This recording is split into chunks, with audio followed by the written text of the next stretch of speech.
shirts on, and so that's encouraging, and making our preparations. Going short today, is that just, like you said, camp's a grind, you wanted to, get their legs a little bit before you kind of wrap things up with your scrimmage? Was that kind of some of the reasoning Well, we were there? going to balance some things off, Robert, between doing the heavy lifting this afternoon and then doing some mental work. Those are important elements of fall camp, and so we'll do the heavy lifting this afternoon, and there were some mental things that we needed to clean up that really don't require you to be in full gear, and so it was the right timing.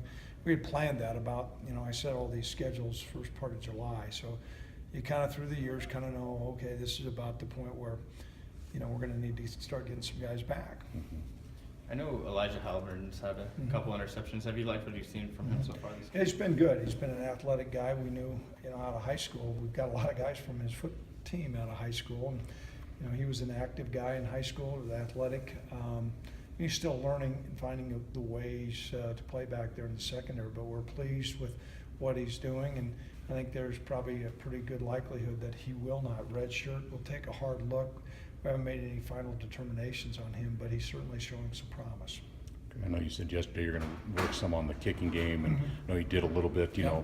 How's that coming? Do you like what you're seeing from Cooper? Do you have some, return guys? Kind of how are you feeling about some of those? We're starting to solidify. Certainly, Cooper's done a nice job on kickoffs. That's an important play.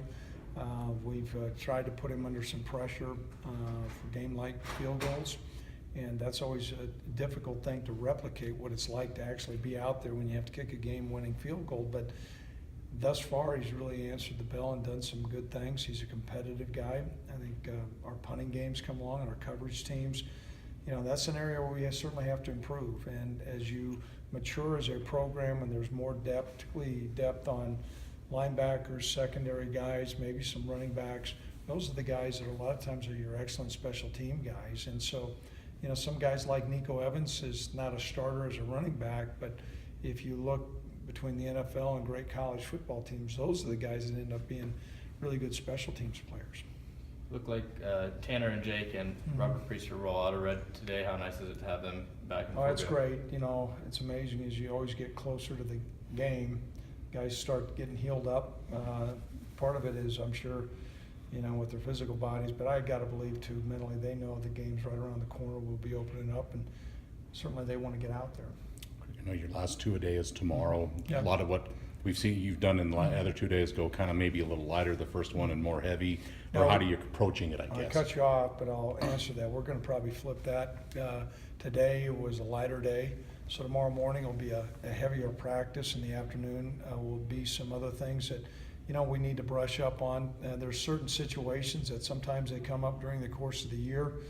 Sometimes they don't, but you need to cover them. Say like, okay, what do you do after a safety on a kicking play? How do you handle it if you get a safety and they punt? That's a different play than what it normally is. So we'll cover all those situations. They're important to cover. We'll touch on those during the course of the year, but we'll really set those things in stone tomorrow afternoon.